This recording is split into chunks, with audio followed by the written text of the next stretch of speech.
Aí galera, esse é o Arena Check-in, eu sou o Thiago Ramos e vamos falar aí dessa terceira rodada de Copa. O bicho pegou, muitos resultados aí surpreendentes e vamos lá, solta a vinheta. Thiago Ramos.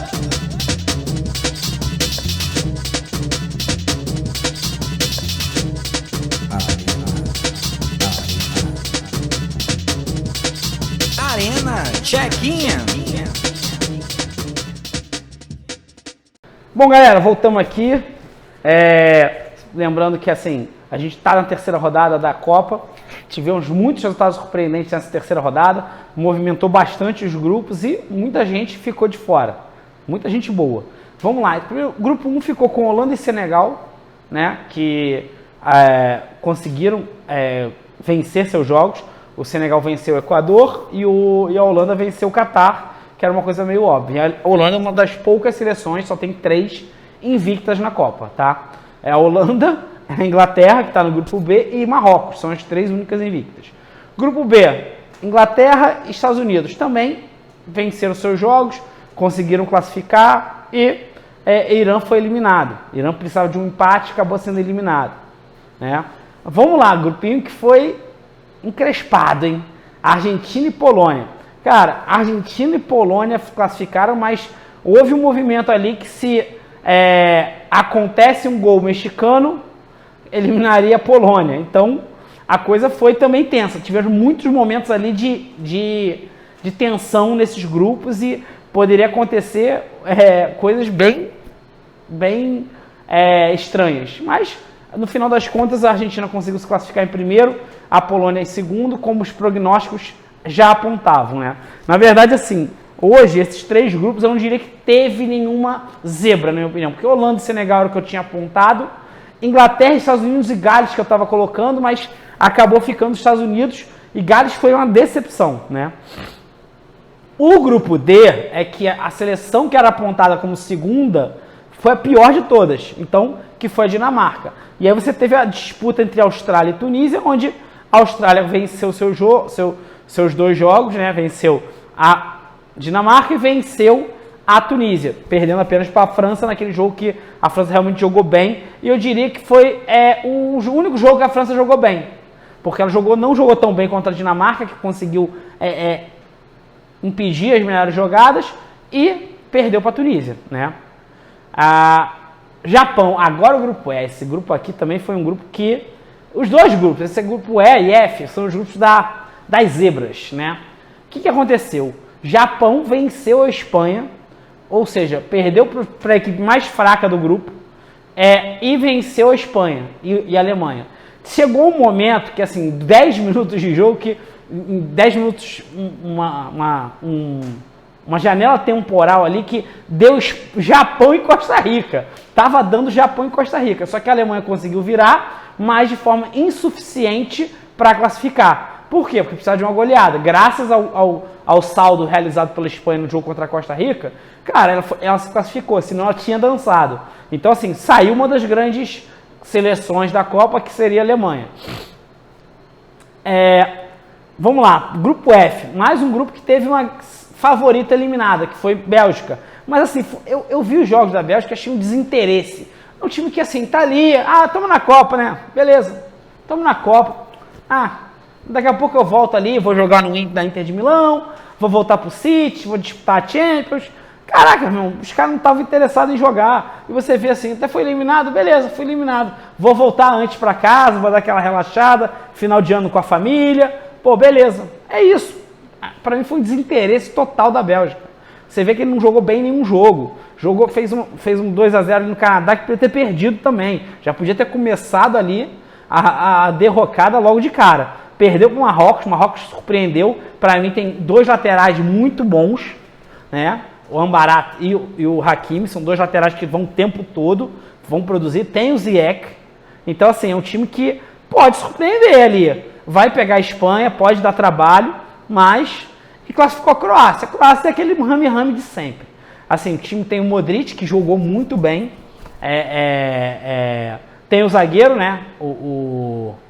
o Guardiol, que jogou pra cacete, pra mim foi o destaque da Croácia, é o cara que é o quarto zagueiro ali que consegue sair jogando, botou muita pressão, às vezes ele exagerava nessa coisa de sair jogando, às vezes dava aquele frio na barriga, mas é um cara que defensivamente foi muito bem, bola aérea ele foi bem, cara, eu acho que é um zagueiro que os grandes times podem ficar de olho, né? Então, Croácia se classificou, Bélgica dançou, e o Canadá, cara, o Canadá veio para tentar fazer um estágio, para poder chegar na próxima Copa mais forte. E eu gostei de alguns momentos do Canadá. Eu achei que ele jogou bem em alguns momentos contra a Croácia. O problema é que ele levou um gol e aí depois ele não soube digerir algumas situações. Eu acho que é um time novo, que pode crescer e para 2026 pode fazer uma graçola. Grupo G, cara, Camarões, todo mundo, o Brasil vai comer camarão, o Brasil quase fica em segundo nesse grupo. Se a Suíça faz mais um golzinho, o Brasil cai em segundo perdendo para Camarões. E é muito preocupante. A gente vai falar alguns problemas aqui que podem acontecer nesses confrontos do Brasil, tá? Porque o Brasil perdeu o Alex Telles, o Alexandre está se recuperando, provavelmente não joga. Então vamos ter um problema ali na lateral esquerda do Brasil. Portugal perdeu para a Coreia, deixou aquele final dramático uruguaio, onde teve até um pênalti que não foi marcado, né? Então teve um pênalti do Cavani, seria interessante, já pensou? Pênalti para o Uruguai, alguém vai bater, perde esse pênalti e ganha dessa vez, elimina o Uruguai, mesmo sendo eliminado com um pênalti que foi o que eliminou eles na outra Copa, né? Então, cara, seria uma coisa meio... Porra, já pensou? Ia ser interessante, né? Se eu não me engano foi na Copa 2010, né? E porra, cara, seria interessante. Então vamos lá, galera, já temos os confrontos aqui. Então vamos começar com o lado que eu acho que está mais fácil. O lado que está mais fácil é o lado do Brasil. O Brasil se deu bem, conseguiu segurar. Do outro lado vai ser um pega para capar danado. A chance de desgaste vai ser grande do outro lado. E poderia ter ficado pior. Se a Suíça faz um golzinho, o Brasil estava pegando Portugal. E se pega Portugal, poderia pegar Espanha. E depois França ou Inglaterra. Então o outro lado vai estar tenso. Então, Holanda e Estados Unidos. Cara, esse jogo aqui, cara, é um joguinho assim que eu acho que a Holanda tem que jogar futebol. Porque ainda não jogou. Não apresentou aquele jogo, futebol vistoso que a gente gosta de ver. E os Estados Unidos é um time jovem, mas é um time certinho, um meio campo muito forte. Eu gosto muito do McKinney, que joga na Juventus. Você tem o Musa, que está jogando bem. O EA é um ponto, é um cara que é o desafogo. O que falta é o centroavante, que o centroavante é fraco.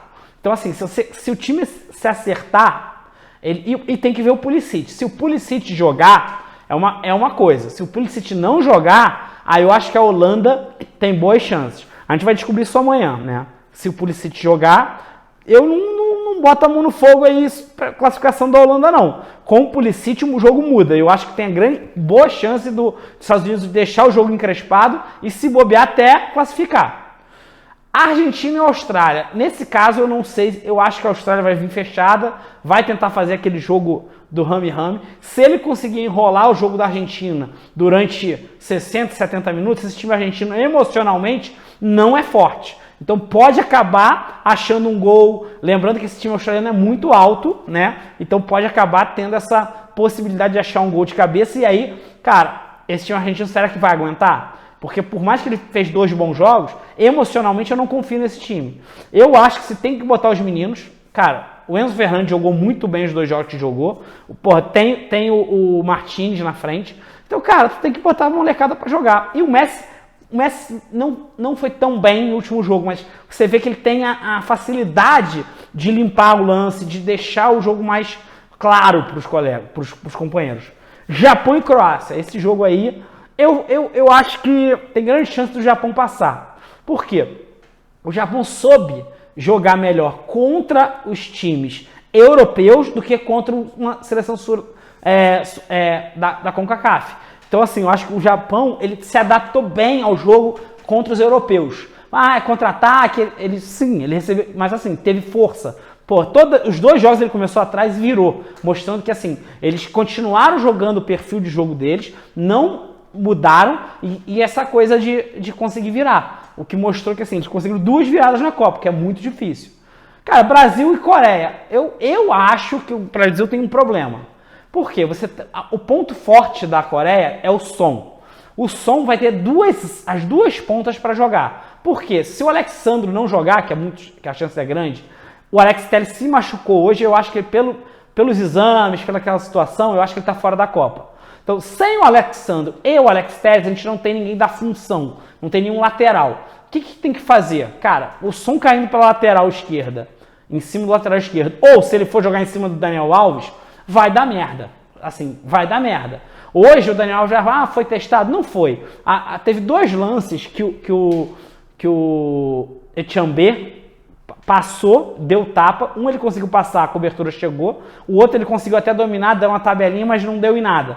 Mas você vê claramente que se tiver espaço, o corredor vai ser utilizado o tempo todo. E o Son em cima do Daniel Alves, ou ele vai ser expulso, ou a gente vai sofrer. Então isso é um problema do Brasil. O Son jogar em cima do Daniel Alves. E aí ele já mostrou que no final do jogo eles conseguiram a classificação num pique do Son.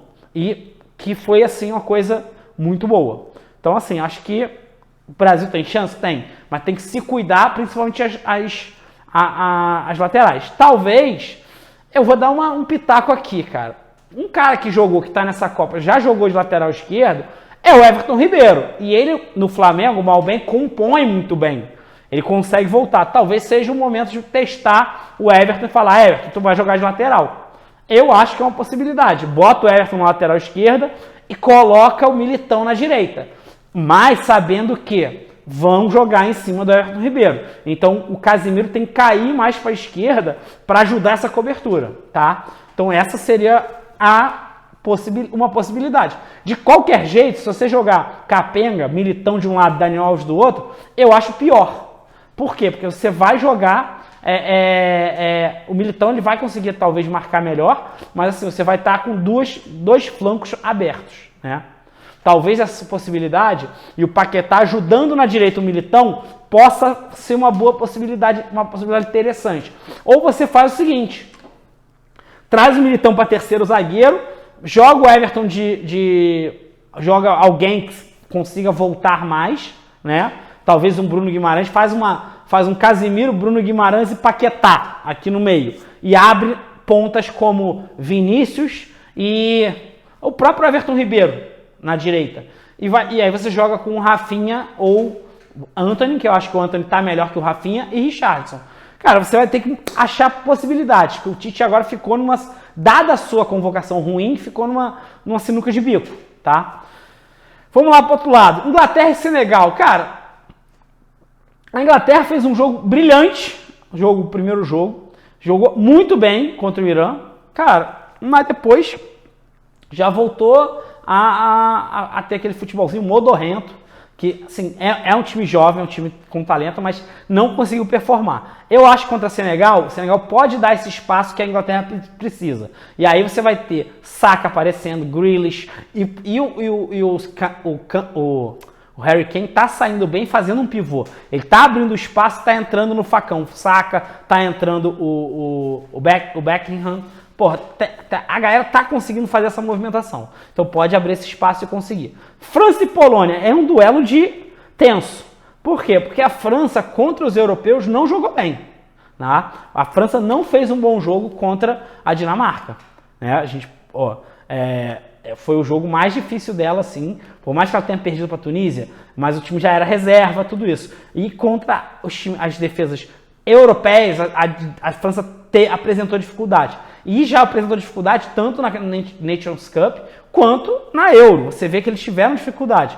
Pode ser que uma Polônia bem postada e tentando apostar num contra-ataque com Zielinski e essa conexão Zielinski-Leva pode dar certo, né? Vamos ver o que vai acontecer, como é que vai ser essa escalação. Vamos lá, Marrocos e Espanha. Cara, Espanha apresentou, deu problema contra o Japão, né? E assim, esse time do Marrocos, ele se mostrou bem interessante com os laterais, o Ziyech abrindo espaço. Eu acho que falta também um centroavante, mas eu acho que pode dar samba isso aí, hein? Pode dar um Marrocos aí conseguindo talvez levar para uma prorrogação, dificultar a vida. A questão aqui, a chave para variar é como o time da Espanha vai se apresentar. Porque depois que ele fez o primeiro gol, ele não consegue talvez transformar as chances em gol. E tá tendo essa dificuldade. Cara, teve, sei lá, 72% de posse de bola, mais de 1.000 passes em 2 dos 3 jogos. Cria chances, mas não faz o gol. Então isso é uma dificuldade. Fez no primeiro, mas não fez no jogo contra o Japão. E aí acabou sendo derrotada. Assim, e contra a Alemanha teve umas chances, mas nem tão claras. Então precisa trabalhar isso. Portugal e Suíça. Para mim, Portugal tem grandes chances de chegar numa final aí, hein? Eu acho que o time português é um time forte. Perdeu hoje, assim, perdeu para a Coreia? Perdeu. A Suíça, só que a Suíça não tem a capacidade ofensiva e velocidade que pode machucar Portugal. Para mim, Portugal é um time que vai jogar em cima da Suíça. A Suíça vai tentar repetir a vitória que ela teve na Euro, em cima de Portugal, mas eu acho que hoje o time de Portugal está mais maduro, é um time mais forte do que a Suíça. Então, assim, cara, é um joguinho que eu diria que Portugal. Então, vamos lá, eu classificaria. Se o Pulisic jogar, eu vou botar os Estados Unidos. Então, vai ser Estados Unidos e Argentina, tá? Japão e Brasil. Então, já estou fazendo aqui, mas estou errando pra cacete. Então, vamos lá. Inglaterra e França, tá? Mesmo com essa dificuldade. Espanha e Portugal. Eu acho que vai ter o duelo da Península Ibérica aí, o pau vai cantar. Então, galera, se você gostou, deixa seu like, joga sua bola de visão do sininho e lembra, se tem arena, tem esporte lá dentro, a gente tá lá.